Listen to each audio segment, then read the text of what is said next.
This is Galaxy News Hour live. 3 दिनका लागि तय भएको नेकपा एमालेको महाधिवेशन 5औं दिनमा बल्ल तल्ल नेतृत्व चयन गर्न सफल भएको छ। बिना प्रतिस्पर्धा नवीकृत हुने केपी शर्मा ओलीको भगीरथ प्रयत्नका बावजुद अध्यक्षसहित केही पदमा निर्वाचन भइछाड्यो। अर्थात् पार्टीभित्र आफू प्रतिस्पर्धी र आलोचक विहीन भएको देखाउन ओली असमर्थ रहे। झण्डै 2/3 संसदीय शक्तिको नेतृत्व गर्ने अवसर पाएर पनि जोगाउन नसकेर सत्ताच्युत हुनु परेका ओलीका विगतका क्रियाकलाप लोकतान्त्रिक आचरण र मूल्य मान्यताका कसीमा आलोचनायुक्त रहे। खास गरी ओलीले शक्तिको दम्भ र अहंकार जुन रूपमा प्रकट गरे, आलोचकप्रति जुन असहिष्णु व्यवहार गरे, त्यो स्वीकार्य छैन भन्ने मत उनकै पार्टीमा अझै उल्लेख्य रहेको यस महाधिवेशनले पनि देखायो। अब ओली विगतकै प्रवृत्तिलाई निरन्तरता दिन्छन् या एमालेलाई उदार लोकतान्त्रिक शक्तिका रूपमा स्थापित गर्ने प्रयत्नमा लाग्छन्, त्यो उनको आगामी व्यवहारले नै देखाउनेछ। ग्यालेक्सी न्युज आवरमा एमाले महाधिवेशनको समीक्षा र नेतृत्वको संरचनामा केन्द्रित हुनेछौँ। त्यस्तै सरकारले गत वर्ष हरेक स्थानीय तहमा आधारभूत अस्पताल स्थापना गर्ने भन्दै शिलान्यास गरिएका ठाउँहरूको अवस्था पनि हामी देखाउनेछौँ।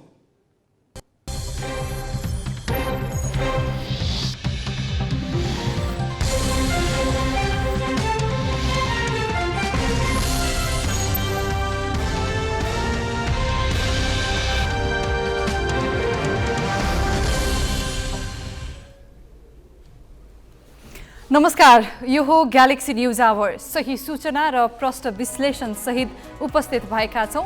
अब हेडलाइन्स।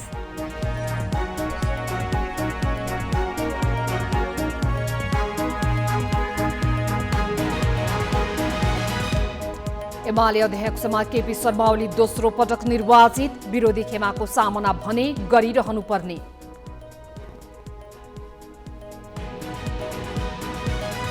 अन्तिम समयमा माधव नेपालको साथ छोडेका 4 नेतालाई लोकप्रिय मत। पूर्व माओवादीका सबै उम्मेदवार विजयी, 19 पदाधिकारीमा 7 जना लुम्बिनीका। 396 स्थानीय तहमा एक साथ शिलान्यास गरिएका अस्पतालको काम निराशाजनक, जम्मा 98 वटाको ठेक्का। स्वास्थ्य मन्त्री भन्छन् शिलान्यास प्रोपोगन्डा मात्रै। सर्वोच्च अदालतमा भोलिदेखि गोला प्रथाबाट पेशी व्यवस्थापन, प्रधान न्यायाधीश राणाको राजीनामाको माग भने यथावत। र अस्ट्रेलियाको संघीय संसदका 1/3 महिला कर्मचारी यौन दुर्व्यवहारको शिकार, प्रतिवेदनप्रति प्रधानमन्त्री स्कट मोरिसनद्वारा आश्चर्य व्यक्त।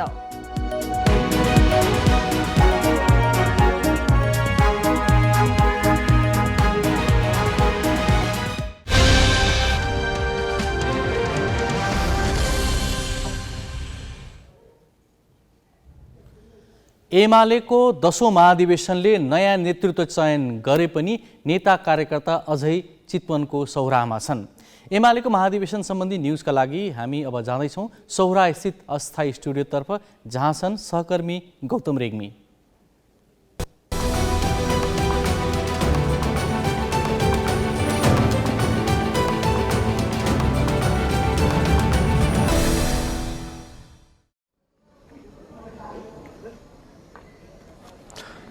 धन्यवाद अजयजी।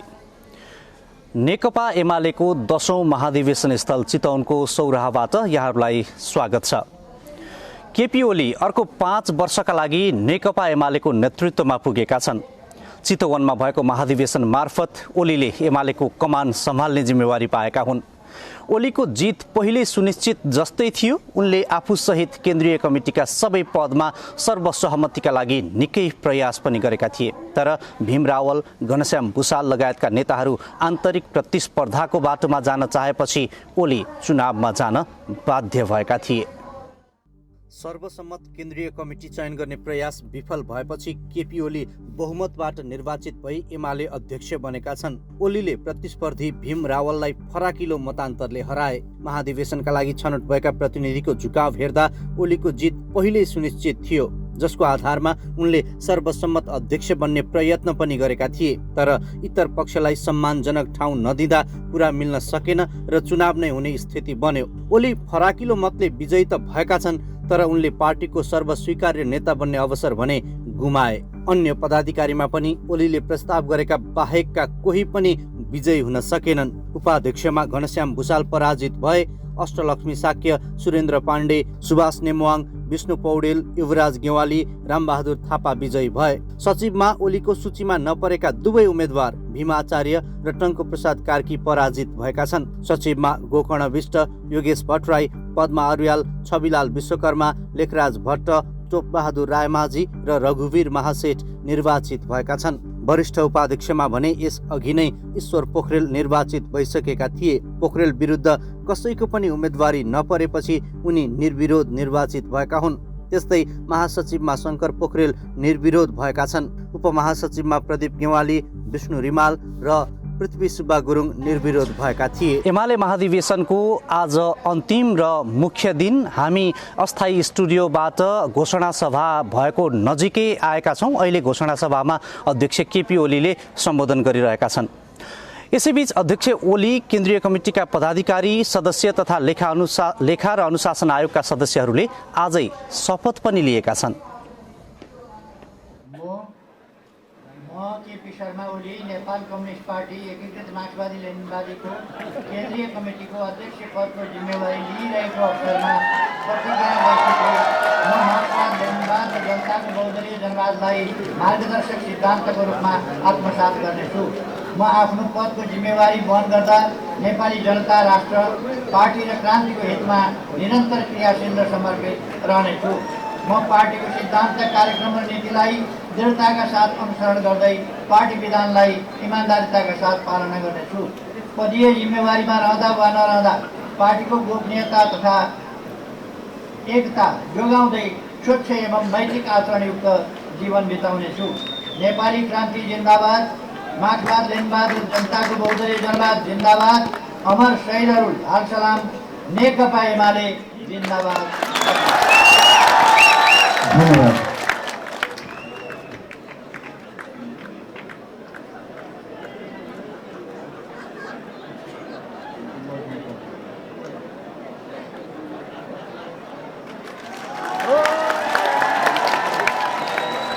केपी ओली दोस्रो कार्यकालका लागि नेकपा एमालेको अध्यक्ष चुनिएका छन्।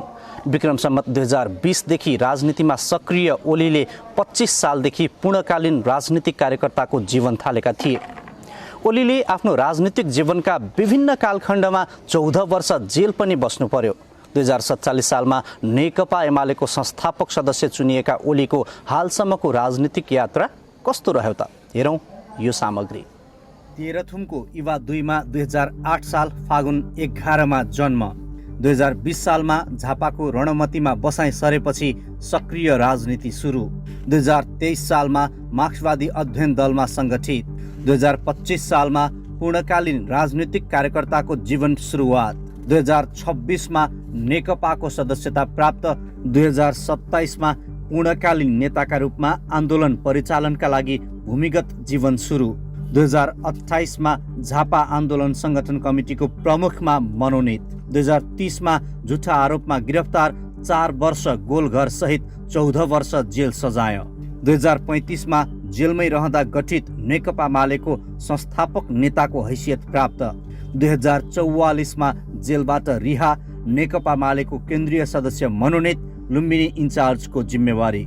2047मा नेकपा एमालेको संस्थापक केन्द्रीय सदस्य। 2050मा नेकपा एमालेको पोलिट ब्युरो सदस्य।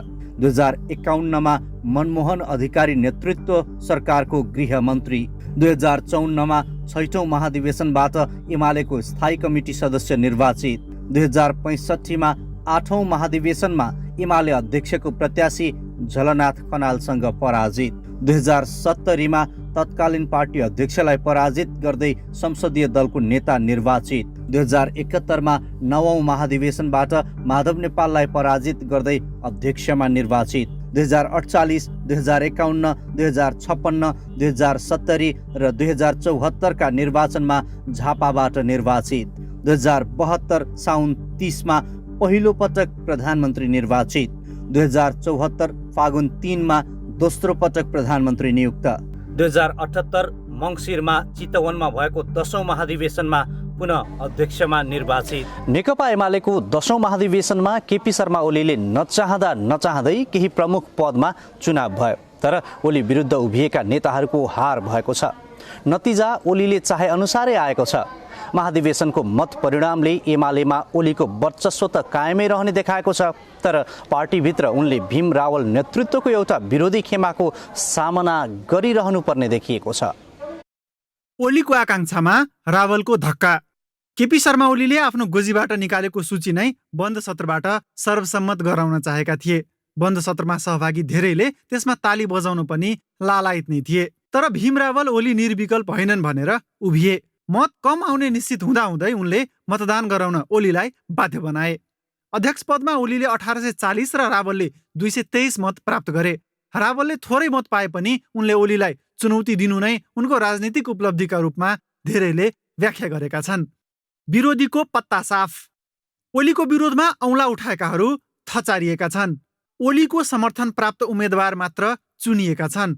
उपाध्यक्षमा घनश्याम भुसाल पराजित भएका छन्। उनले 725 मत ल्याए। भुसाल पार्टीभित्रको विवादमा माधव नेपाल पक्षमा भए पनि पछि ओलीतिर तानिएका थिए। 6 उपाध्यक्षका लागि 7 जना प्रतिस्पर्धी हुँदा अष्टलक्ष्मी साक्य, सुरेन्द्र पाण्डे, विष्णु पौडेल, सुभाष नेमाङ, युवराज गेवाली र रामबहादुर थापा विजयी भए। यस्तै सचिवमा गोकर्ण विष्ट, योगेश भट्टराई, छविलाल विश्वकर्मा, पद्मा अर्याल, टोपबहादुर रायमाझी र लेखराज भट्ट विजयी भए भने रावल पक्षका भीम आचार्य र टङ्क कार्की पराजित भए। गुटबन्दीको नयाँ वृक्ष। सुभाष नेमाङले वरिष्ठ उपाध्यक्ष ताकेका थिए। उनी उपाध्यक्षमा थन्क्याइए। महासचिवको दावी गरेका विष्णु पौडेल पनि उपाध्यक्ष बनाइए। धेरैलाई पद बाँड्नकै लागि सौराहामै पदाधिकारी संख्या रातारात थपिएको हो। त्यसपछि मात्र ओलीका विश्वास पात्रले पनि चित्त बुझाउने गरी पद पाएका हुन्। नवौं महाधिवेशनमा उपाध्यक्षमा पराजित लालबाबु पण्डित यसपटक सचिव पदका आकांक्षी थिए, तर पार्टीको केन्द्रीय सदस्यमा मात्र सीमित गरिदा उनी महाधिवेशन छोडेर हिँडे। तर संस्थापनले आफू पक्षीय नेताहरूको सूची बाँडेर गुटलाई संस्थागत गरे। लोकप्रिय अष्टलक्ष्मी। उपाध्यक्ष पदमा अष्टलक्ष्मी साकेले सर्वाधिक मत पाइन्। उनले 1976 मत पाइन्। उनी बागमती प्रदेशमा 12 एमाले सांसदले नेकपा एकीकृत समाजवादी दल रोजेपछि मुख्यमन्त्रीमा अल्पमतमा परेकी थिइन्। पार्टी विभाजनले उनको पद खोसिए पनि महाधिवेशनले उनी संगठनमा लोकप्रिय रहेको साबित गरिदिएको छ। बल्ल तल्ल बादल। माओवादी छाडेर एमालेमै रहेका रामबहादुर थापा निर्वाचित 6 उपाध्यक्षहरूमध्ये सबैभन्दा थोरै मत ल्याएका छन्। उनले 1768 मत ल्याए। केपी शर्मा ओलीका विश्वासपात्र थापा आफ्नै गृह जिल्ला चितवनमा भएको महाधिवेशनको परीक्षामा उत्रिएका थिए। पूर्व माओवादीको व्यवस्थापन। माओवादी त्यागेर एमाले रोजेका नेताहरूको व्यवस्थापन गर्न ओली सफल भएका छन्। पूर्व माओवादीलाई समेटिएको पदमा एमालेका असन्तुष्ट पक्षले उम्मेदवारी दिएको थियो।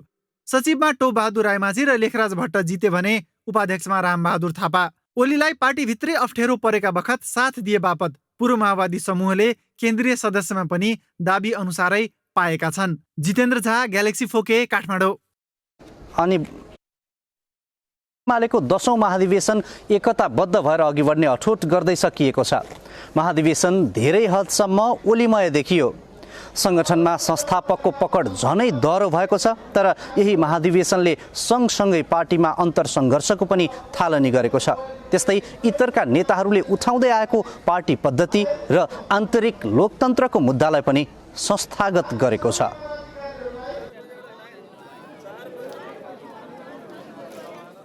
मतादेशले पार्टीभित्र ओली राज एक छत्र रहेको सँगै झिनै भए पनि प्रतिस्पर्धाले उनी सर्वमान्य नेता चाहिँ रहेनछन् भन्ने स्पष्ट पारेको छ। भीम रावल, घनश्याम भुसाल, भीम आचार्य र टङ्क कार्की जस्ता नेताको अडान र प्रतिस्पर्धी चेतले एमालेमा ओलीको विकल्प छैन भन्नेहरूलाई पनि जवाफ दिएको छ। केन्द्रीय नेतृत्वमा सर्वसम्मत गराएर निर्विकल्प अध्यक्ष दोहोर्याउने ओलीको योजना सफल भएन। भलै अन्तिममा चुनावी प्रतिस्पर्धा गराएर उनले आफूलाई लोकतान्त्रिक देखाउन भने खोजे। 2200 प्रतिनिधिको ठेक्का एक्ला ओलीले लिन सक्दैनथे, सकेन पनि। सहमतिको निरर्थक प्रयासले उनी पक्षीय नेता नै बिच्किएका छन्। वरिष्ठ उपाध्यक्षमा ईश्वर पोखरेललाई अगाडि बढाएकोमा एमालेमा जनजाति समूहका नेता सुभाष नेमाङ असन्तुष्ट छन्। ओलीले महासचिवमा शङ्कर पोखरेललाई अगाडि सारेकोमा विष्णु पौडेल पनि सन्तुष्ट छैनन्। उनले महासचिवका लागि अन्तिमसम्म प्रयास गरेका थिए, तर ओलीको एकल निर्णयले उपाध्यक्षमा खुम्चिनु पर्यो। विष्णु तत्कालीन नेकपाकै महासचिव थिए। पदाधिकारीका दावेदार लालबाबु पण्डितले केन्द्रीय सदस्य नै अस्वीकार गरेका छन्। एमाले संसदीय दलका प्रमुख सचेतक विशाल भट्टराई, सांसद समेत रहेका चितवनका कृष्ण भक्त पोखरेल र पर्वतका पदम गिरी, बागलुङका युवा नेता हिरा केसी, महिला नेत्रीहरू गोमा देवकोटा, राधा ग्यावाली र उमा कोइराला लगायत रिङ आउट भएका छन्। आफू निकट नेतालाई व्यवस्थापन गर्न ओलीले प्रतिनिधिलाई बेलक बन्धनमा पारेर 3 दिन खर्च गरे। वरिष्ठ उपाध्यक्षमा ईश्वर पोखरेल र महासचिवमा शङ्कर पोखरेललाई निर्विरोध गराए। उपमहासचिवमा पृथ्वी सुब्बा गुरुङ, प्रदीप ग्यावाली र विष्णु रिमालले पनि प्रतिस्पर्धा गर्नु परेन। महाधिवेशनपछि पनि ओली उत्तिकै शक्तिशाली हुनेछन्, तर उनी निकट असन्तुष्ट नेताले आफ्नो अस्तित्वकै लागि भए पनि मुख खोल्नेछन्। त्यस बेला महासचिवका दावेदार विष्णु पौडेल र ओलीको निगाहमा महासचिव बनेका शङ्कर पोखरेलको दूरी बढ्नेछ, जसको व्यवस्थापन गर्न ओलीलाई सहज हुने छैन। वरिष्ठ उपाध्यक्ष गुमाएका सुभाष नेम्बाङ हिजो जस्तै सजिला नहुन सक्छन्। जनजाति नेताको एउटा समूह नेम्बाङको जोडमा ओलीबाट टाढिन सक्छ। चितवन महाधिवेशनमा संस्थापन विरुद्ध चुनौती दिएर रावल र भुसालहरूले पार्टीमा अन्तर्सङ्घर्ष सुरु गरेका छन्। उनीहरूले उठाएको पार्टी पद्धति र आन्तरिक लोकतन्त्रको मुद्दा बल्ल संस्थागत भएको छ। 7औं महाधिवेशनमा ओलीले गरेको विद्रोह 9औंमा आएर सार्थक भएको थियो। चितवनमा रावल र भुसालहरूले गरेको विद्रोहको परिणाम 11औं महाधिवेशनमा थप बलशाली हुन सक्छ। अध्यक्षका उम्मेद्वार भीम रावलले पार्टीको वैचारिक मान्यता अनुसार प्रतिस्पर्धामा उत्रिएको बताएर ओली विरुद्धको स्थायी कित्ता प्रष्ट पारेका छन्। माधव नेपाल समूह बाहिरिएपछि गुटविहीन दाबी गरिएको एमालेमा रावल र भुसालहरूले गुटको संस्थागत नेतृत्व गर्नेछन्। अब सारमा धेरै मतान्तरले निर्वाचित भए पनि चितवन महाधिवेशनले ओलीको दाबी गरे झैं शक्ति पुष्टि गर्न सकेन। उम्मेदवारी बाँडफाँडको निर्णयले उनकै समूहमा तिक्तता बढायो। सम्भावना भएका केही युवा र अनुभव भएका केही पुराना नेता ओलीप्रति असन्तुष्टि बोकेर चितवनबाट फर्किँदैछन्। सबैभन्दा ठूलो चुनौती चाहिँ सर्वसम्मत हुन नदिएर रावल र भुसालहरूले थपिदिए, जसले ओलीको हठमा राम्रै प्रहार गरेको छ। दुवै नेताले यो कार्यकालभर ओलीलाई चैनको सास फेर्न नदिन सक्छन्। नेकपा एमालेले समसामयिक विषयमा विभिन्न प्रस्ताव पनि पारित गरेको छ। 10औं महाधिवेशन अन्तर्गत बन्द सत्रको अन्तिम दिन एमालेले 17 मुद्दे प्रस्ताव पारित गरेको हो, जसमा सरकार र न्यायपालिकाका समसामयिक सन्दर्भसहित पार्टीसँग सम्बन्धित विषय छन्। एमालेले आउँदो निर्वाचनमा पहिलो शक्ति बन्ने दाबी पनि प्रस्तावमा गरेको छ। सत्ता गठबन्धनका नेताहरूको स्वार्थ पूर्तिका लागि न्यायालय र राजनीतिक पक्षबीच भएको सेटिङको परिणाम र राजनीतिक उद्देश्यले निर्देशित फैसला हो भन्ने कुरा सर्वोच्च फैसला थियो भन्ने कुरा सर्वोच्च अदालतभित्र देखा परेका पछिल्ला घटनाक्रमहरूले पुष्टि गरेका छन्। त्यही फैसलाकै सह उत्पादनका रूपमा समस्या जाँगिँदै गएर आज हजारौं नागरिकहरू न्याय पाउनबाट मात्र वञ्चित भइरहेका छैनन्, बन्दी प्रत्यक्षीकरण जस्तो सङ्कटकालमा पनि रोक्न नपाइने मौलिक अधिकारको समेत हनन भएको छ। सर्वोच्च अदालत परिसरभित्र हाल देखा परेका व्यथिति, अराजकता र जनताको न्याय पाउने हकको हननप्रति महाधिवेशन खेद व्यक्त गर्दछ। लोकतान्त्रिक मूल्य मान्यताहरूको अपमान नगर्न, विकास आयोजनाहरूको बजेट कटौती नगर्न, मूल्यवृद्धि नियन्त्रण गर्न र जनताको जीवनमाथि थप कष्ट पुर्याउने कुनै पनि काम नगर्न सरकारको गम्भीर ध्यानाकर्षण गर्दछ। यो महाधिवेशन परराष्ट्र नीति र छिमेक लगायत बाह्य सम्बन्धमा देखा परेका सरकारका असङ्गत र अपरिपक्व व्यवहारको विरोध गर्दछ। शान्ति प्रक्रियाका बाँकी कामहरूलाई टुङ्ग्याएर पीडितलाई न्याय र पीडकलाई सजाय दिने दायित्वबाट सरकार पन्छिँदै गएको छ। यसले पीडितहरूमा पीडा थपिँदै जाने, न्याय पाउने आशा समाप्त हुँदै जाने र अन्तर्राष्ट्रिय जगतमा नेपालको छविमाथि प्रतिकूल प्रभाव पार्ने सम्भावना बढ्दै गएको छ। यो महाधिवेशन सरकार र सत्ता गठबन्धनलाई संक्रमणकारी न्यायका काममा आलटाल नगर्न र द्वन्द्वका पीडितहरूलाई अविलम्ब परिपूरणको प्रबन्ध गर्न माग गर्दछ। नेकपा एमाले नेतृत्वको सरकारले अगाडि बढाएको प्रक्रिया अनुरूप संयुक्त राष्ट्रसङ्घबाट पारित उक्त प्रस्ताव नेपालको सामाजिक आर्थिक रूपान्तरणको दिशामा महत्त्वपूर्ण छ र यसले नेपालको आत्मविश्वास बढाउन सहयोग पुर्याउनेछ। यो महाधिवेशन नेपाललाई विकासशील देशमा स्तरोन्नतका लागि आवश्यक पूर्वाधार तयार गर्ने नेकपा एमाले नेतृत्वको पूर्ववर्ती सरकारको प्रशंसा गर्दै संयुक्त राष्ट्रसङ्घलाई धन्यवाद ज्ञापन गर्दछ। यो महाधिवेशन संविधानको मर्म र कानुनको व्यवस्था अनुसार आफ्ना प्रत्येक निर्वाचित कमिटीहरूमा न्यूनतम 1/3 महिला सहभागिता सुनिश्चित गर्ने नेपालको पहिलो पार्टी हुन सकेकोमा गर्व गर्दछ।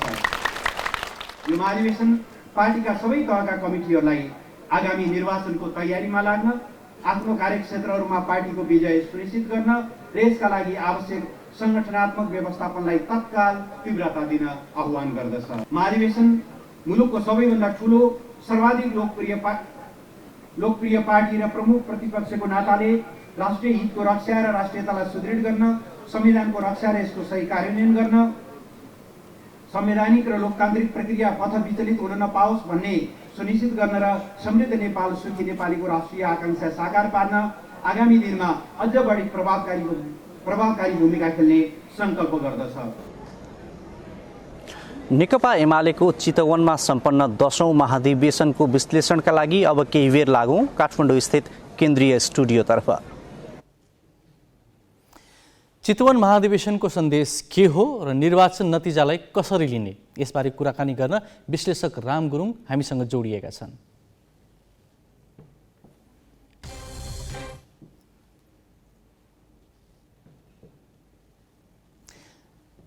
रामजी, चितवन महाधिवेशन मार्फत एमालेले के सन्देश दियो?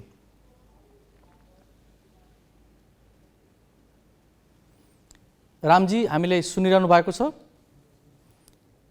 एमालेले आफ्नो महाधिवेशन सम्पन्न गरेको छ, त्यो महाधिवेशन मार्फत के सन्देश दियो? यो महाधिवेशन झट्ट हेर्दा लोकतान्त्रिक जस्तो पनि भयो, त्यहाँ चुनाव पनि भए, हार्नेले हारे, जित्नेले जिते होइन। तर यसको समग्र दृश्य चाहिँ के हो भने लोकतान्त्रिक प्रक्रिया चाहिँ एमाले पार्टीभित्र किनारा लाग्दै गरेको सन्देश गएको छ एउटा सङ्गठनको हिसाबमा भन्दा।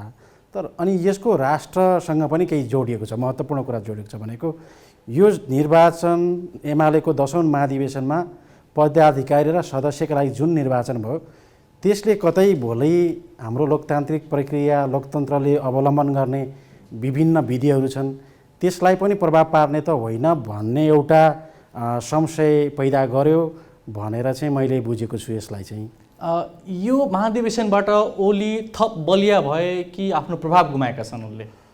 होइन, यो छेडिक रूपमा बलिया पनि भए, प्रभाव पनि गुमायो। प्रभाव चाहिँ यो अर्थमा गुमायो, चाहँदा चाहँदै पनि सर्वसम्मति भन्दा पनि चुनावी प्रक्रियामा जानु पर्यो, भलै उहाँले जित्नुभयो, उहाँको विजय भयो। त्यो हिसाबमा हेर्दाखेरिमा उहाँको प्रभाव अलिकति हल्लियो कि भन्ने चाहिँ हो। तर दीर्घकालमा हेर्ने हो भने केपी ओलीलाई हामीले पात्रको रूपमा लियौँ होइन, त्यो एमालेलाई प्रतिनिधित्व गर्ने पात्रको रूपमा। तर एमाले भित्र नै यो प्रविधि चाहिँ अब संस्थागत भयो। संस्थागत भयो भनेको संस्थागत हुनु भनेको अब यसलाई चुनौती दिन सक्ने, यसलाई चाहिँ नै छिट्टै यसको विकल्प तयार गर्न सक्ने अवस्था चाहिँ लगभग यसले अहिले केही वर्षका लागि चाहिँ सकायो होला। त्यो अर्थमा केपी ओली चाहिँ प्रभावित के अरे शक्तिशाली हुनुभयो कि जस्तो लाग्छ मलाई। तर समग्रमा निर्वाचनको नतिजालाई चाहिँ कसरी लिने, यसलाई कसरी हेर्न सकिन्छ? होइन, निर्वाचन लोकतान्त्रिक पार्टीमा हुनुपर्थ्यो, भयो होइन। तर निर्वाचन हुनुभन्दा अगाडि जे कुरा भए, जे कुरा मिडियामा आए, बन्द सत्रभित्र जे कुरा भयो त्यो हामीले पनि थाहा पाइराखेका छौँ। त्यसरी हेर्दा चाहिँ त्यो नहुनुपर्ने कुरा भनेको जस्तो निर्वाचनको लागि तयारी भइसकेको छ, त्यो भोटिङ नगर भन्ने होइन, त्यो कुरा त स्वत त्यो अलोकतान्त्रिक भइहाल्यो।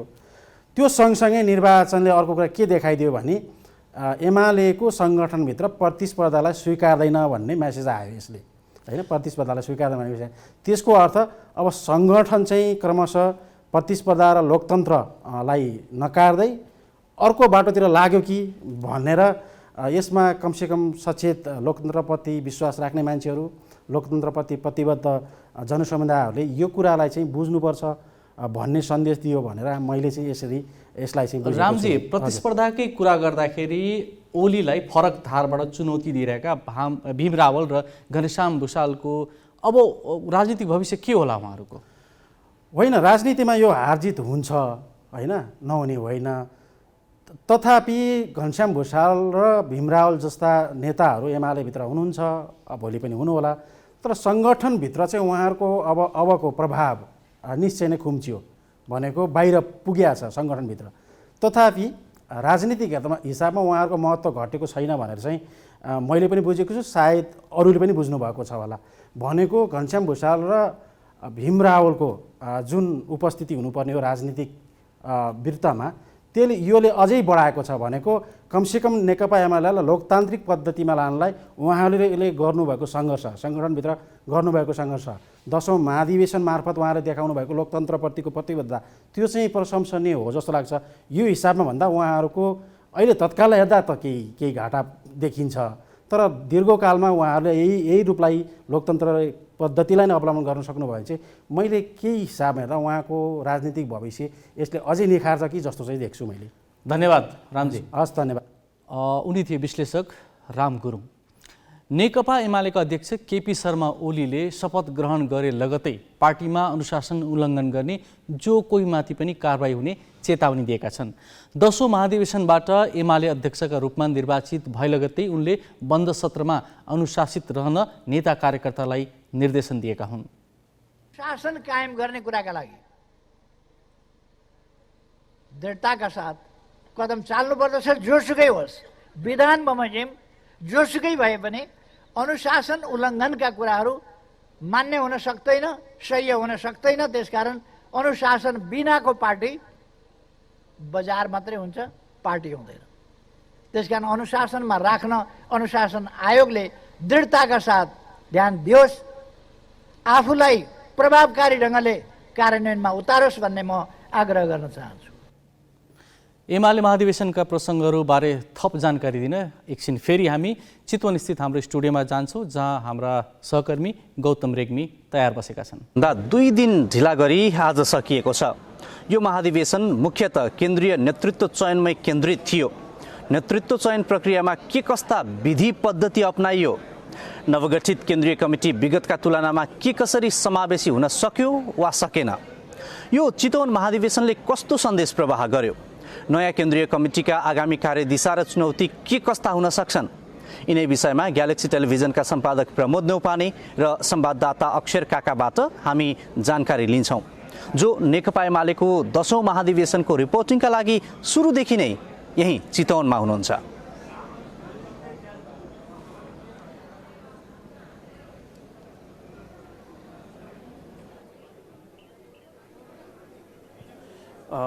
प्रमोदजी, तपाईँ हामी जसरी 4 दिन बसेर यो चितवनको नारायणी नदी किनार र सौराहामा बसेर हामीले रिपोर्टिङ गर्यौँ नेकपा एमालेको महाधिवेशन। अब अहिले नेकपा एमालेको महाधिवेशन नयाँ नेतृत्व चयन गर्दै केपी ओलीलाई नै अध्यक्षमा निरन्तरता दिँदै भर्खरै टुङ्गिएको छ। यो महाधिवेशनको सन्देश अथवा यसले छाड्ने प्रभाव चाहिँ के हुन्छ आगामी दिनमा?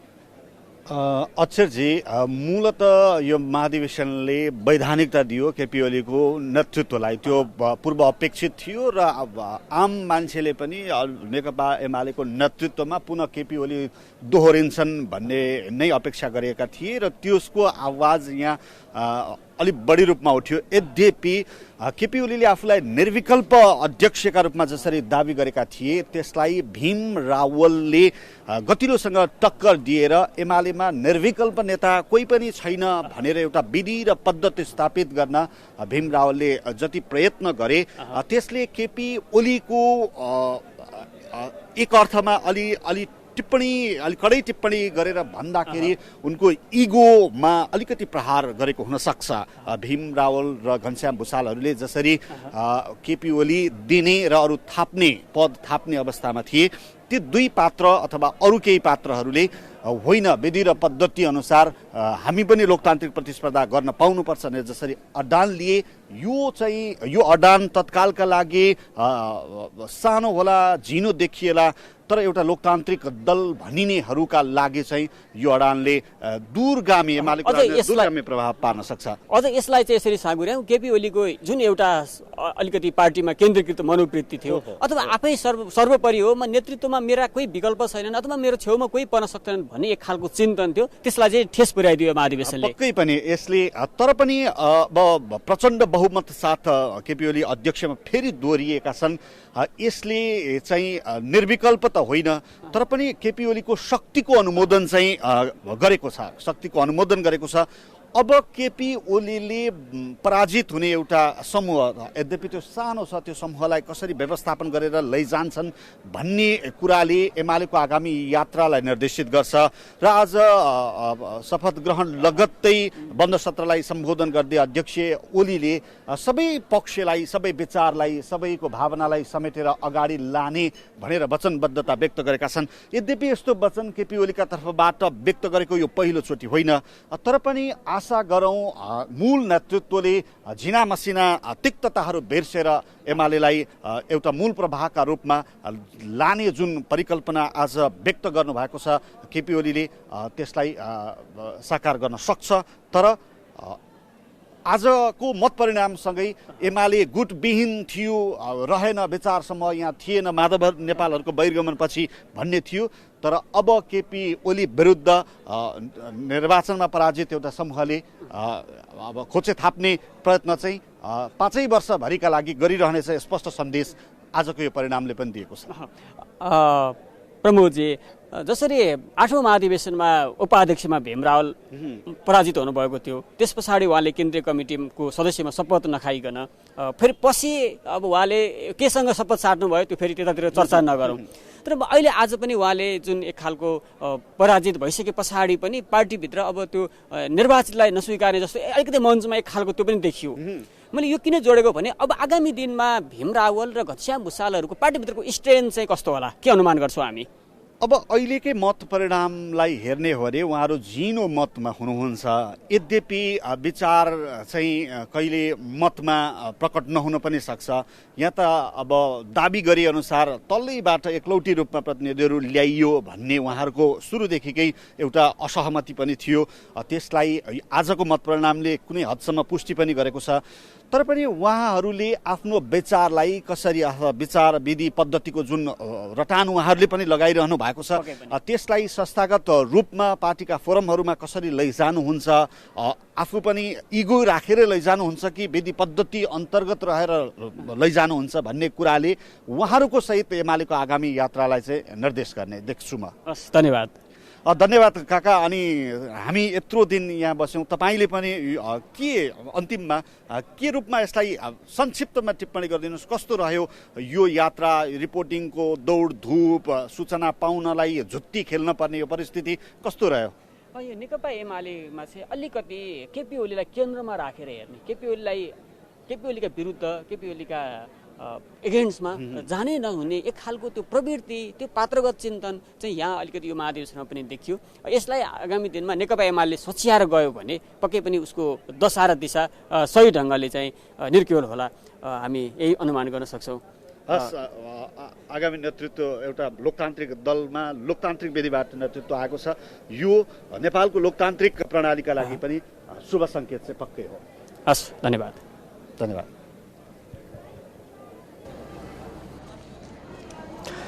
धन्यवाद सम्पादक प्रमोद न्यौपाने र संवाददाता अक्षर काका। यो सँगै नेकपा एमालेको 10औं महाधिवेशन सम्बन्धी विशेष कभरेज यही सकिन्छ।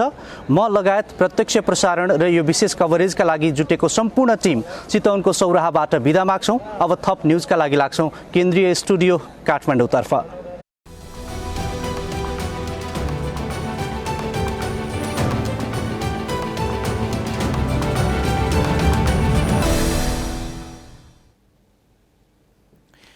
एमालेको 10औं महाधिवेशनले नयाँ कार्यसमिति चयन गरिसकेको छ। एउटा लोकतान्त्रिक दलमा आवधिक महाधिवेशन नियमित र अनिवार्य शर्त पनि हो। त्यस अर्थमा एमालेले आफूलाई खरो उतारेको छ। अब नयाँ केन्द्रीय समितिले लिने नीति र गर्ने निर्णयको समीक्षा हुँदै जानेछ। यो प्रसङ्ग अहिलेलाई यति नै। अब ब्रेकपछि गत वर्ष सरकारले देशभरका स्थानीय तहमा आधारभूत अस्पताल बनाउने भनेर शिलान्यास गरिएका स्थानहरूको अवस्था देखाउनेछौँ।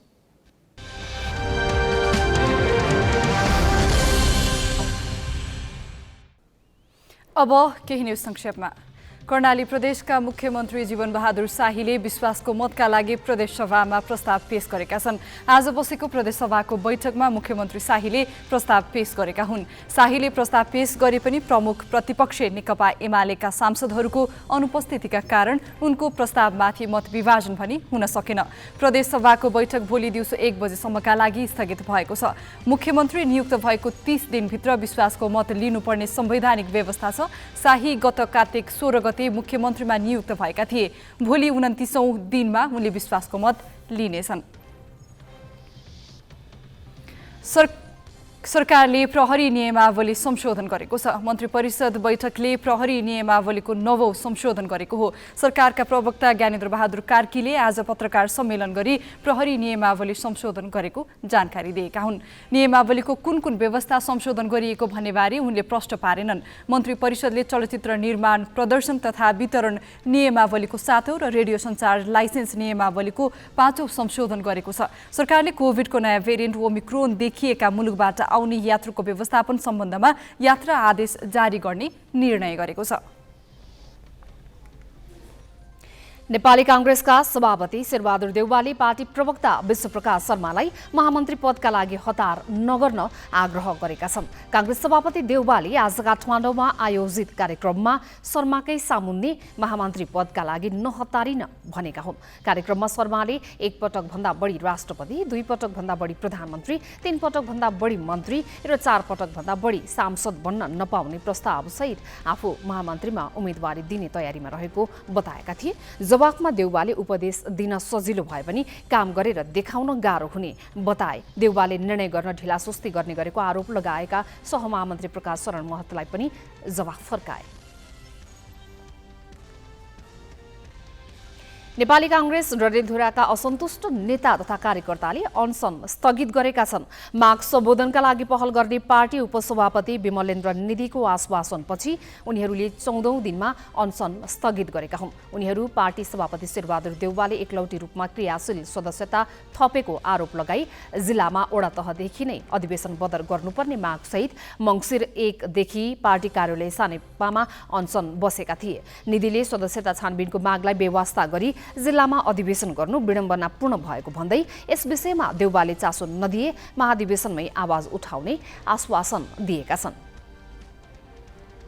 राष्ट्रिय प्रजातन्त्र पार्टी राप्रपाका अध्यक्ष प्रकाश चन्द्र लोहनीले भोलिदेखि हुने महाधिवेशनमा राजेन्द्र लिङदेनको समूहलाई समर्थन गर्ने घोषणा गरेका छन्। लोहनीले आज काठमाडौँमा पत्रकार सम्मेलन गरी नेतृत्वमा अब नयाँ पुस्तालाई काम गर्न दिनुपर्ने भन्दै लिङदेनको समूहलाई समर्थन गर्ने घोषणा गरेका हुन्। लिङदेनले केही दिन अघि अध्यक्षमा उम्मेदवारी घोषणा गरेका छन्। अहिलेका अध्यक्ष कमल थापाले पनि दोहोरिने चाहना स्वरूप सोमबार उम्मेदवारी घोषणा गरेका छन्। लोहनीले अब पुराना नेताले नेतृत्वमा लोभ गर्ने भन्दा पनि अभिभावकीय भूमिका निर्वाह गर्नुपर्ने बताए। तत्कालीन प्रधानमन्त्री केपी शर्मा ओलीले पार्टीमा निकै अप्ठ्यारो पारेर सरकार नै धर्मरमा पारेका बेला गत वर्ष 396 स्थानीय तहमा आधारभूत अस्पताल शिलान्यास गरेका थिए। 1 वर्षमा ती अस्पताल निर्माणमा के प्रगति भयो त? यसको लेखाजोखा नवराज पाण्डेबाट। सरकारले 1 वर्ष अघि एकै दिन 396 स्थानीय तहमा आधारभूत अस्पताल शिलान्यास गरेको थियो। त्यतिखेर 2 वर्षभित्र 5 देखि 15 शय्याका अस्पताल बनाउने भनिएको थियो। तत्कालीन सरकारले शिलान्यासलाई ठूलै उपलब्धिको रूपमा प्रचार पनि गरेको थियो। तर विडम्बना 1 वर्षमा शिलान्यास बाहेक देखिने खालको कुनै प्रगति भएको छैन। शिलान्यास गरिएका स्थानमा कतै माइक्रो बस पार्किङ गर्ने गरिएको छ भने कतै गाई बस्तु चराउने गरिएको छ। शिलान्यासका लागि खनिएका खाल्डा झारपातले भरिएका छन्।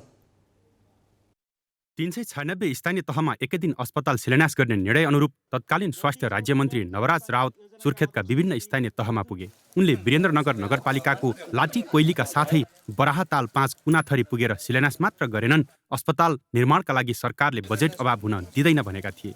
उनले सरकारले अस्पताल निर्माणका लागि 57 अर्ब बजेट व्यवस्थापन गरेको भनेका थिए। यो स्वास्थ्यको क्षेत्रमा ढुक्क के हो भन्दा जे मैले अघि भने बजेटको व्यवस्थापन सहित, सामग्रीको व्यवस्थापन सहित, जनशक्तिको व्यवस्थापन सहित स्वास्थ्य मन्त्रालय अगाडि बढेको छ, सरकार अगाडि बढेको छ। ढुक्क रहनु। तर उनले शिलान्यास गरेका स्थानमा अस्पताल निर्माण 1 वर्ष बित्दा पनि सुरु हुन सकेको छैन। शिलान्यास गरिएका स्थान घाँसले भरिएका छन्। दैलेखको गुराँस गाउँपालिकामा पनि निकै ठुलो हल्लाखल्लाका साथ अस्पताल शिलान्यास गरिएको थियो। गाउँमै अस्पताल बनेपछि उपचार नपाएर अकालमा ज्यान गुमाउनु पर्दैन भन्ने विश्वासमा शिलान्यासका लागि पुगेका राजनीतिक कर्मीलाई स्थानीयले खुसीले गदगद भई फुलमालाले स्वागत गरेका थिए। तर विडम्बना, शिलान्यास गरिएको स्थानमा खाल्डा बाहेक केही छैनन्। प्रगति नभएको कर्णाली प्रदेशमा मात्रै होइन, उपत्यकामै पनि अवस्था फरक छैन। ललितपुरको चापागाउँमा अस्पताल शिलान्यास गर्न तत्कालीन अर्थमन्त्री विष्णु पौडेल पुगेका थिए। उनले शिलान्यास गरिएको स्थानमा निर्माणको कुनै काम अगाडि बढेको छैन। अस्पताल बनाउने भनिएको ठाउँलाई माइक्रोबस पार्किङ गर्ने थलो बनाइएको छ। ठिक 1 वर्ष अघि ओली नेतृत्वको सरकारले देशैभरि पालिकाहरूमा 5 देखि 15 बेडको अस्पताल शिलान्यास गर्यो। अहिले हामी ललितपुरको गोदावरी नगरपालिकामा आएका छौँ र यही स्थानमा तत्कालीन अर्थमन्त्री विष्णु पौडेलले अस्पतालको शिलान्यास गरेका थिए। तर 1 वर्ष बितिसक्यो, अहिलेसम्म यो अस्पताल शिलान्यास गरिएको स्थान जस्ताको तस्तै छ। यहाँका नागरिकले घर नजिकै स्वास्थ्य सेवा पाउने अपेक्षा गरेका त थिए, तर यो केवल राजनीतिक प्रोपोगन्डा मात्रै साबित भएको छ। यहाँका नागरिकहरू निराश छन्। माथिको गाउँको पनि अब लगनखेलसम्म जाँदाखेरि एम्बुलेन्स अब लिएर आउँदाखेरि पनि पैसा धेरै खर्च हुन्छ। अब यहाँ त धेरै सुविधा हुन्थ्यो नि। अब खै अब अहिलेसम्म बनाएको छैन।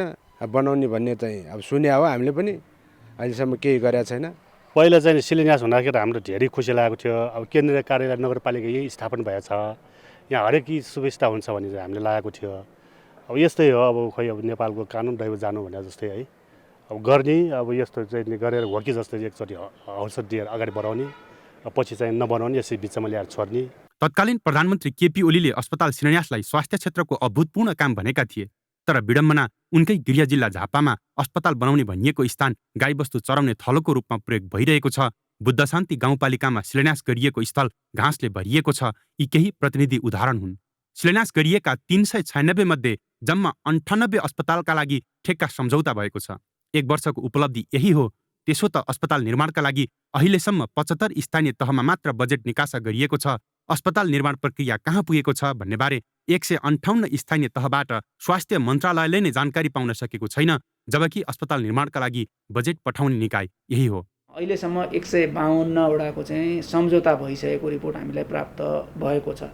त्यस्तै यो आर्थिक वर्ष 78-79 को उसमा हामीले 259 वटा अस्पताल, आधारभूत अस्पताल बाँकी रहेको निर्माण गर्ने भनेका छौँ। त्यो गर्दाखेरि सबै स्थानीय तहहरूमा अब अस्पताल, आधारभूत अस्पताल पुग्ने अवस्था हुन्छ। तर 259 मध्येको प्रक्रियामा आएका अस्पतालहरू स्थानीय तहहरूको सङ्ख्या 133 वटा छ। अरू प्रक्रियामा आउन बाँकी हुनुहुन्छ। उहाँहरूले जग्गा खोज्ने कुराहरू, जग्गा व्यवस्थापन गर्ने कुराहरू चाहिँ गर्दै हुनुहुन्छ। त्यो भएर आयो भने यो 259 को प्रगति अझ बढी भएर आउँछ। कतिपय स्थानीय तहले अस्पताल बनाउने जग्गाकै टुङ्गो लगाउन सकेका छैनन्। खास गरी निर्माणको सबै तयारी पूरा भएपछि मात्र शिलान्यास गरिन्छ। तर अघिल्लो सरकारले बिना तयारी फगत सस्तो लोकप्रियताका लागि मात्र शिलान्यास गरेको 1 वर्षको रिपोर्ट कार्डबाट उजागर भएको छ। ओली सत्ताबाट बाहिरिएपछि बनेको सरकारले पनि तयारी बिना अगाडि बढाएको भन्दै अस्पताल निर्माणलाई प्राथमिकता दिएको छैन। जिल्ला ब्युरोको सहयोगमा क्यामेरामा योगेश लामाका साथ मिलन बुढाथोकी, ग्यालेक्सी फोके, काठमाडौँ। शिलान्यास गरिएका अस्पतालको निर्माण किन अगाडि बढ्न नसकेको हो भनेर हाम्रा सहकर्मी मिलन बुढाथोकीले स्वास्थ्य मन्त्री विरोध खतिवडालाई सोधेका छन्। प्रश्न ठिक उठाउनु भयो। अघिल्लो सरकारले चाहिँ नि शिलान्यास र उद्घाटनको परिभाषा नै बदलिदियो। तपाईँले भनेपछि शिलान्यास गर्ने भनेपछि निश्चित जग्गा तय हुनु पर्यो, त्यसको स्रोत तय हुनु पर्यो, त्यसको डिपिआर तयार हुनु पर्यो कम्तीमा पनि, अनि त्यसपछि शिलान्यास भन्ने कुरो त्यसपछि हुन्छ। कुनै पनि प्रधानमन्त्रीले एकैचोटि 396 अस्पताल कहाँ बनाएको छ भन्ने जस्तो प्रोपोगन्डा, खालि प्रोपोगन्डाको लागि, जनताको लागि सुविधा दिने नियत भन्दा पनि प्रोपोगन्डा, उद्घाटन गरिदिने प्रोपोगन्डा, शिलान्यास गरिदिने। उहाँले उद्घाटन गरेर शिलान्यास गरेर सडक र अस्पताल हेर्ने हो भने आउँदो 20-30 वर्ष अरू कसैले उद्घाटन पनि गर्न पाउँदैन, शिलान्यास पनि गर्न पाउँदैन। अपनत्व लिनुपर्छ होला। अब त्यो कामलाई निरन्तरता दिनुहुन्छ कि त्यसलाई सच्याउनुहुन्छ? के 2 वर्षमा गर्ने योजना गर्ने होइन कि 50औं वर्षका अब के अरे रकेट चन्द्रमा पठाउने अहिले मैले शिलान्यास गर्दै भयो, आउँदो 20-50 वर्षपछि कसले पठाउँछ त्यो विरोध कतिवटाले हुने भयो। यो ढङ्गको चाहिँ गलत प्रक्रिया सुरु भयो र अहिले मैले आएर के गरिरहेको छु भन्नुहुन्छ भने डिपिआर तयार भएको, सुनिश्चित जग्गा कार्यविधि अनुसारको जग्गा भएको र डिपिआर तयार भएको अस्पताल आउँछ भने 5, 10, 15 बेडको अस्पताललाई हामी खर्च रोक्दैनौँ। बिना तयारी लहरका भरमा घोषणा गरिएका योजनाको हालत जे हुनु थियो त्यही भएको छ। एक, यी योजना पर्याप्त अध्ययन र तयारी बिना अघि सारिएका थिए। अर्को, एउटा सरकारले थालेको काम अर्कोले निरन्तरता नदिने प्रवृत्ति पनि योजना अलपत्र भइरहेका छन्। यो प्रसङ्ग पनि अहिलेलाई यति नै। अब पुनः ब्रेकपछि अन्य खास सन्दर्भसहित आउने नै छौँ।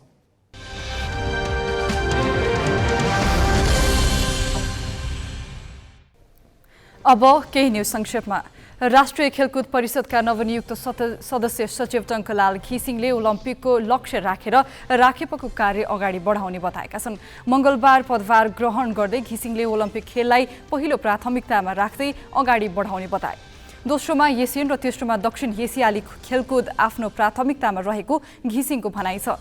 उनले यसका लागि राष्ट्रिय टोलीको प्रशिक्षण नियमित गराउन र राष्ट्रिय टिमको सुधारमा जोड दिने बताए। गत वर्ष नै हुनुपर्ने नवौं राष्ट्रिय खेलकुद नहुनुको विषयमा अध्ययन गर्दै त्यसका लागि प्रक्रिया छिट्टै अगाडि बढाउने बाचा समेत गरे। अस्ट्रेलियाको संघीय संसदका 1/3 महिला कर्मचारी यौन दुर्व्यवहारको शिकार भएको एक प्रतिवेदन सार्वजनिक भएको छ। संघीय संसदका एक पूर्व कर्मचारी ब्रिटनी हिगिन्सले आफूलाई कार्यालयमै सहकर्मीले बलात्कार गरेको बताएपछि उक्त प्रतिवेदन सार्वजनिक भएको हो। सेयर द स्ट्यान्डर्ड शीर्षक रहेको प्रतिवेदनमा 51% संघीय संसदका कर्मचारीले कुनै न कुनै प्रकारको धम्की र यौन दुर्व्यवहारको अनुभव गर्नुपरेको उल्लेख छ। प्रतिवेदक जेन किम्सले यौन दुर्व्यवहारका घटनाले अस्ट्रेलियन संसदको कार्य सम्पादनलाई हानि पुर्याउने बताएका छन्। प्रधानमन्त्री स्कट मोरिसनले उक्त प्रतिवेदन आश्चर्यजनक रहेको टिप्पणी गरेका छन्। विश्व स्वास्थ्य संगठन WHOले विश्वभर कोरोना भाइरसको नयाँ भेरिएन्ट ओमिक्रोनको संक्रमण पुनः तीव्र गतिमा फैलिने जोखिम बढेको भन्दै चेतावनी दिएको छ। WHOले उक्त भेरिएन्टको भाइरसले विश्वका केही क्षेत्रको अवस्था गम्भीर हुन सक्ने समेत बताएको छ। WHOका प्रमुख डाक्टर टेड्रोस एडहानोम घेब्रेयेससले धनी राष्ट्रहरूलाई गरिब देशहरूमा खोप उपलब्ध गराउन पुनः आह्वान गरेका छन्। कोरोना भाइरसको नयाँ भेरिएन्ट ओमिक्रोन सुरुमा दक्षिण अफ्रिकामा फेला परेको थियो। बेलायत अधीनस्थ क्यारिबियन राष्ट्र बार्बाडोसले आधिकारिक रूपमा महारानी एलिजाबेथ द्वितीयलाई आफ्नो राष्ट्र प्रमुखबाट हटाएको छ। लगभग 400 वर्षसम्म बेलायतको उपनिवेश रहेको बार्बाडोसले आफूलाई स्वतन्त्र राष्ट्र घोषणा गरेको छ। राजधानी ब्रिजटाउनमा आयोजित एक समारोहमा डेम सान्ड्राम मेसनलाई राष्ट्रपतिमा नियुक्त गरिएको छ। बेलायती महारानीको प्रतिनिधित्व गर्दै राजकुमार चार्ल्स बार्बाडोसलाई गणतन्त्र घोषणा गर्ने समारोहमा पुगेका थिए। भोलिबाट सर्वोच्च अदालतमा गोला प्रथाबाट पेशी व्यवस्थापन गरिँदैछ। प्रधान न्यायाधीश चोलेन्द्र शमशेर राणा बिरामी छन्। बार एसोसिएसनले उनी विरुद्धको आन्दोलन जारी राख्ने निर्णय गरेको छ। यस्तो अवस्थामा अब अदालतको वातावरण के होला, यो प्रसङ्ग अजय दासबाट। स्वचालित प्रणालीबाट मुद्दाको पेशी तोक्ने तयारी स्वरूप सर्वोच्च अदालतमा भोलिबाट गोला प्रथा अपनाइँदैछ। के हो गोला प्रथा र कसरी हुन्छ यसबाट पेशी व्यवस्थापन, यो सामग्री हेरौँ। अदालतमा व्याप्त व्यथिति र भ्रष्टाचार मुद्दाको पेशी व्यवस्थापनबाटै सुरु हुने निष्कर्षसहित स्वचालित प्रणालीबाट पेशी तोक्नुपर्ने आवाज धेरै अघिदेखि उठ्दै आएको हो। इजलास गठन गर्ने र कुन न्यायाधीशले कुन मुद्दा हेर्ने भनेर निर्क्युल गर्ने काम पेशी व्यवस्थापन हो। यो काम प्रधान न्यायाधीशको स्वविवेकमा छाड्दा झगडिया र बिचौलियाले चलखेल गरेको र न्याय नै किनबेच हुन थालेको अदालतकै विभिन्न अध्ययनहरूले देखाएका छन्। पछिल्लो पल्ट न्यायाधीश हरिकृष्ण कार्की नेतृत्वको समितिले समेत यही कुरा औल्याउँदै स्वचालित प्रणालीमा जान सिफारिस गरेको थियो। स्वचालित प्रणालीमा जान सफ्टवेयर तयार नभएकाले तत्कालका लागि गोला प्रक्रिया अपनाइएको हो। बुधबारबाट सर्वोच्च अदालतमा यसको अभ्यास सुरु हुनेछ। सुरुमा इजलास नै गोला प्रक्रियाबाट तय हुनेछ। न्यायाधीशले गोला तानेपछि कुन इजलासमा बस्ने भन्ने स्पष्ट हुनेछ। त्यसपछि साप्ताहिक पेशी सूचीमा भएका मुद्दाहरू मध्येबाट दैनिक पेशी सूचीमा चढेका मुद्दाको सूची प्रकाशित हुनेछ। नेपाल बारले उठाएर आएको विषय भएको हुनाले सर्वोच्च अदालतले दिएको होइन कि नेपाल बारको डिमान्ड अनुसार नै जो नियम बनेको छ त्यो स्वागत योग्य छ र त्यो अनुसारको कार्यान्वयनमा जाँदाखेरिको अवस्थामा अहिले प्रधान न्यायाधीश चोलेन्द्र शमशेर जबराले बेन्च लिनु भनेको र उहाँसँग बेन्च सेयरिङ गर्नु भनेको फेरि पनि करप्सनलाई बढावा दिनु हुन जान्छ। त्यस कारणले गर्दाखेरि उहाँले बेन्च नलिनको लागि, उहाँसँग बेन्च सेयरिङ नगर्नको लागि र यदि त्यस किसिमको बेन्च गठन भयो अथवा उहाँसँग सेयरिङ भयो भने त्यो बेन्चमा कानुन व्यवसायीहरूले बस नगर्नको लागि नेपाल बार एसोसिएसनले हिजै अनुरोध गरिसकेको छ। त्यो चिज मलाई लाग्दछ भोलिबाट नै त्यो चिज हुँदैन। उहाँले चाहिँ बेन्च लिनुहुन्न, बेन्च सेयरिङ गर्नुहुन्न, बेन्च सेयरिङ नगर्ने भन्ने कुरा 18 जना न्यायाधीशहरूले बारलाई चाहिँ एस्योर गर्नुभएको छ। गोला प्रक्रियाद्वारा पेशी तोक्दा जतिजना न्यायाधीश उपस्थित हुन्छन् त्यति नै एउटा गोटी अपारदर्शी झोलामा राखेर प्रक्रिया सुरु गर्ने पेशी व्यवस्थापन सम्बन्धी कार्यविधि निर्देशिकामा उल्लेख छ। प्रधान न्यायाधीश राणाको राजीनामा माग गर्दै सुरु भएको आन्दोलनलाई निरन्तरता दिँदै गोला प्रक्रियाबाट तोकिएको पेशीमा बहस गर्न जाने कानुन व्यवसायीहरूको भनाइ छ। यस्तै प्रधान न्यायाधीश राणाको नेतृत्व स्वीकार नगर्ने अडानमा रहेका न्यायाधीशहरू पनि गोला प्रथाबाट पेशी तोकेपछि नियमित इजलासमा फर्किनेछन्। यद्यपि राणाको राजीनामालाई बार र बेन्चले बटम लाइन बनाइरहेकै छन्। खालि हाम्रो कुरा कन्सर्न कहाँनिर छ भने अरू कुरालाई मैले यसलाई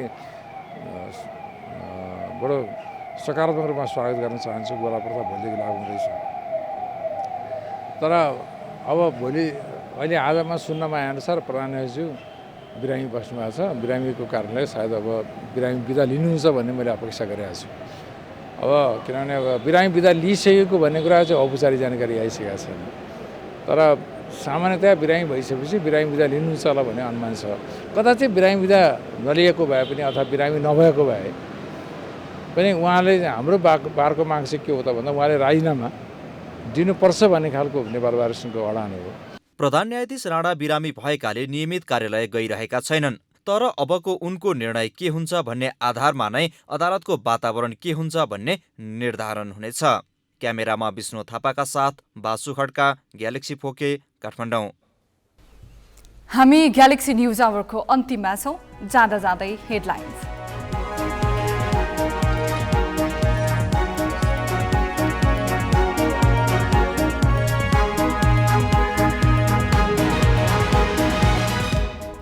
एमाले अध्यक्षमा केपी शर्मा ओली दोस्रो पटक निर्वाचित, विरोधी खेमाको सामना भने गरिरहनुपर्ने।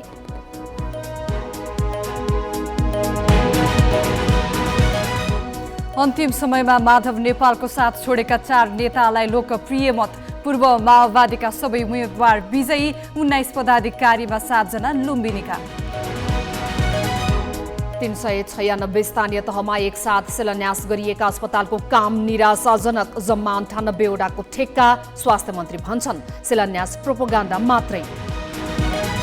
सर्वोच्च अदालतमा भोलिदेखि गोला प्रथाबाट पेशी व्यवस्थापन, प्रधान न्यायाधीश राणाको राजीनामाको माग भने यथावत। र अस्ट्रेलियाको संघीय संसदका 1/3 महिला कर्मचारी यौन दुर्व्यवहारको शिकार। प्रतिवेदनप्रति प्रधानमन्त्री स्कट मोरिसनद्वारा आश्चर्य व्यक्त।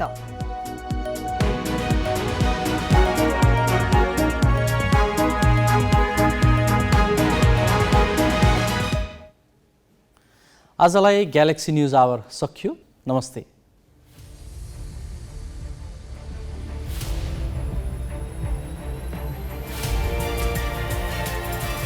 This is Galaxy News Hour live.